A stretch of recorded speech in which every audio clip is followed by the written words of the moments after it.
Fisherman and his Wife. There was once a fisherman who lived with his wife in a pigsty close by the seaside. The fisherman used to go out all day long a-fishing, and one day, as he sat on the shore with his rod, looking at the sparkling waves and watching his line, all on a sudden his float was dragged away deep into the water, and in drawing it up, he pulled out a great fish. But the fish said, "Pray let me live. I am not a real fish. I am an enchanted prince. Put me in the water again, and let me go." "Oh, ho," said the man. "You need not make so many words about the matter. I will have nothing to do with a fish that can talk. So swim away, sir, as soon as you please." Then he put him back into the water, and the fish darted straight down to the bottom and left a long streak of blood behind him on the wave. When the fisherman went home to his wife in the pigsty, he told her how he had caught a great fish, and how it had told him it was an enchanted prince, and how, on hearing it speak, he had let it go again. "Did not you ask it for anything?" said the wife. "We live very wretchedly here in this nasty, dirty pigsty. Do go back and tell the fish we want a snug little cottage." The fisherman did not much like the business. However, he went to the seashore, and when he came back there, the water looked all yellow and green. And he stood at the water's edge and said, "O man of the sea, hearken to me. My wife, Ilsebil, will have her own will, and hath sent me to beg a boon of thee." Then the fish came swimming to him and said, "Well, what is her will? What does your wife want?" "Ah," said the fisherman, "she says that when I had caught you, I ought to have asked you for something before I let you go. She does not like living any longer in the pigsty, and wants a snug little cottage." "Go home then," said the fish. "She is in the cottage already." So the man went home and saw his wife standing at the door of a nice, trim little cottage. Come in," said she. "Is not this much better than the filthy pigsty we had?" And there was a parlor, and a bedchamber, and a kitchen. And behind the cottage there was a little garden, planted with all sorts of flowers and fruits, and there was a courtyard behind, full of ducks and chickens. "Ah," said the fisherman, "how happily we shall live now." "We will try to do so at least," said his wife. Everything went right for a week or two, and then Dame Ilsebil said, "Husband, there is not near room enough for us in this cottage. The courtyard and the garden are a great deal too small. I should like to have a large stone castle to live in. Go to the fish again and tell him to give us a castle." "Wife," said the fisherman, "I don't like to go to him again, for perhaps he will be angry. We ought to be easy with this pretty cottage to live in." "Nonsense," said the wife. "He will do it very willingly, I know. Go along and try."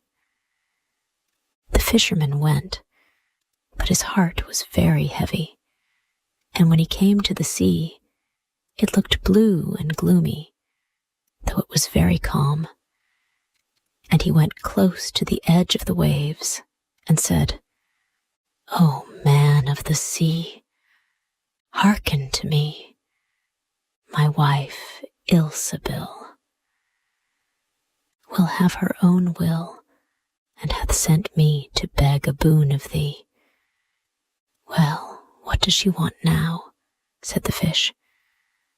"Ah," said the man dolefully, "my wife wants to live in a stone castle." "Go home then," said the fish. "She is standing at the gate of it already." So away went the fisherman, and found his wife standing before the gate of a great castle. "See," said she, "is not this grand?" With that, they went into the castle together, and found a great many servants there, and the rooms all richly furnished, and full of golden chairs and tables.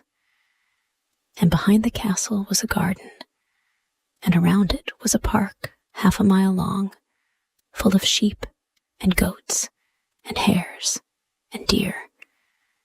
And in the courtyard were stables and cowhouses. "Well," said the man, "now we will live cheerful and happy in this beautiful castle for the rest of our lives."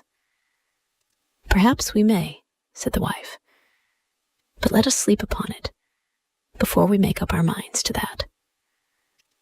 So they went to bed. The next morning, when Dame Ilsebil awoke, it was broad daylight, and she jogged the fisherman with her elbow and said, "Get up, husband, and bestir yourself, for we must be king of all the land." "Wife, wife," said the man, "why should we wish to be the king? I will not be king." "Then I will," said she. "But wife," said the fisherman, "how can you be king? The fish cannot make you a king." "Husband," said she, "say no more about it, but go and try. I will be king." So the man went away quite sorrowful to think that his wife should want to be king. This time, the sea looked a dark gray color, and was overspread with curling waves and the ridges of foam, as he cried out, "O man of the sea, hearken to me. My wife, Ilsebil, will have her own will, and hath sent me to beg a boon of thee." "Well, what would she have now?" said the fish. "Alas," said the poor man, "my wife wants to be king." "Go home," said the fish. "She is king already." Then the fisherman went home, and as he came close to the palace, he saw a troop of soldiers and heard the sound of drums and trumpets. And when he went in, he saw his wife sitting on a throne of gold and diamonds, with a golden crown upon her head.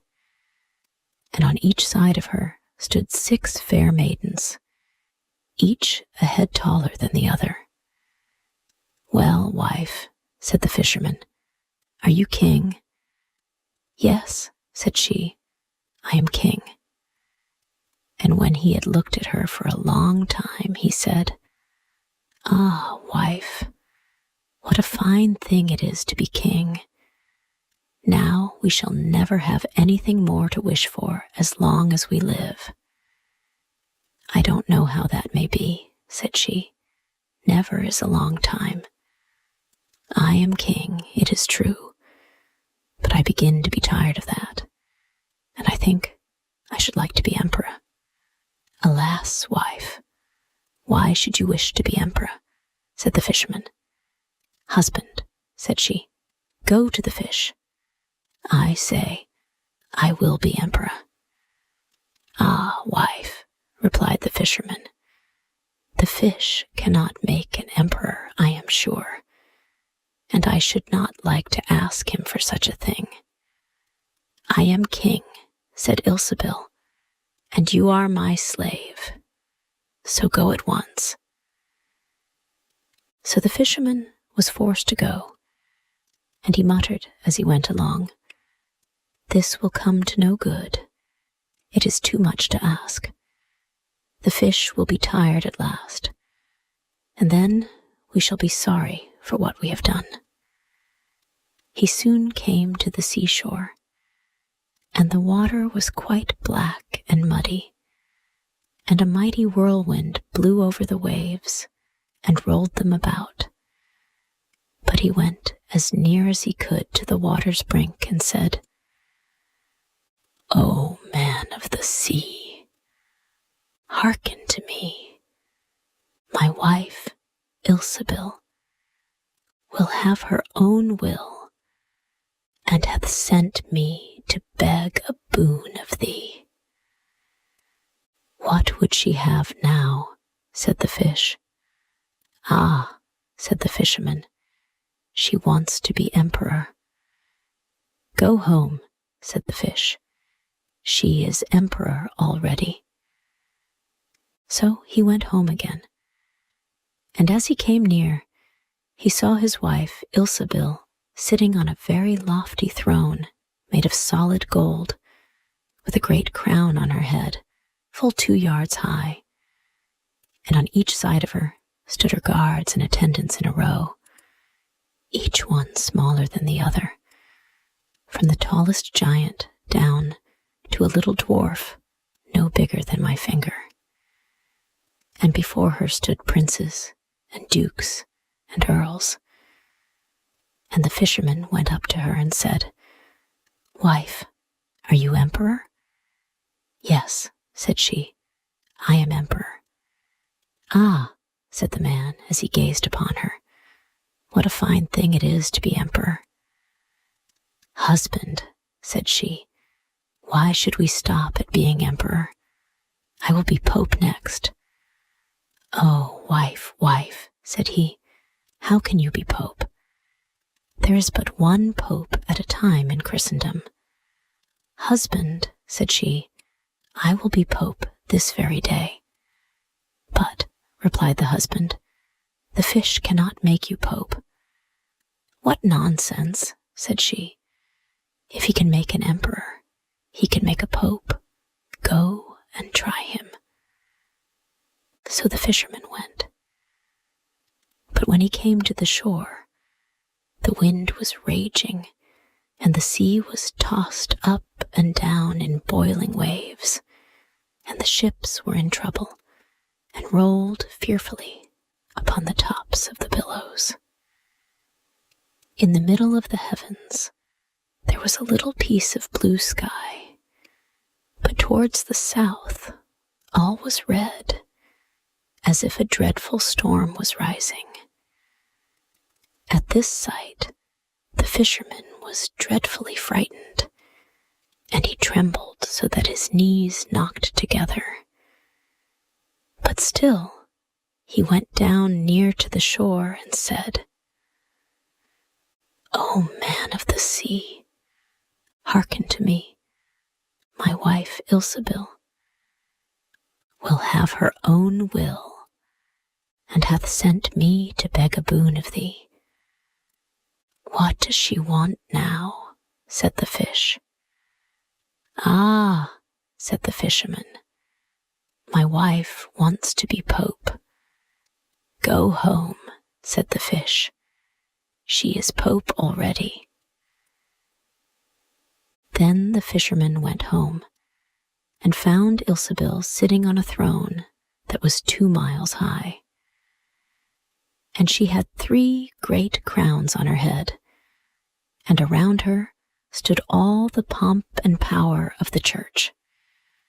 And on each side of her were 2 rows of burning lights, of all sizes, the greatest as large as the highest and biggest tower in the world, and the least no larger than a small rushlight. Wife, said the fisherman, as he looked at all this greatness. "Are you Pope?" "Yes," said she, "I am Pope." "Well, wife," replied he, "it is a grand thing to be Pope, and now you must be easy, for you can be nothing greater." "I will think about that," said the wife. Then they went to bed, but Dame Ilsebil could not sleep all night for thinking what she should be next. At last, as she was dropping asleep, morning broke, and the sun rose. "Ha!" thought she, as she woke up and looked at it through the window. "After all, I cannot prevent the sun rising." At this thought, she was very angry, and wakened her husband, and said, "Husband, go to the fish, and tell him I must be lord of the sun and moon." The fisherman was half asleep, but the thought frightened him so much that he started and fell out of bed. "Alas, wife," said he, "cannot you be easy with being Pope?" "No," said she, "I am very uneasy, as long as the sun and moon rise without my leave. Go to the fish at once." Then the man went shivering with fear, and as he was going down to the shore, a dreadful storm arose, so that the trees and the very rocks shook, and all the heavens became black with stormy clouds, and the lightnings played, and the thunders rolled, and you might have seen in the sea great black waves, swelling up like mountains with crowns of white foam upon their heads. And the fisherman crept towards the sea, and cried out, as well as he could, "O man of the sea, hearken to me. My wife Ilsebil will have her own will, and hath sent me to beg a boon of thee." "What does she want now?" said the fish. "Ah," said he, "she wants to be lord of the sun and moon." "Go home," said the fish, "to your pigsty again." And there they live to this very day.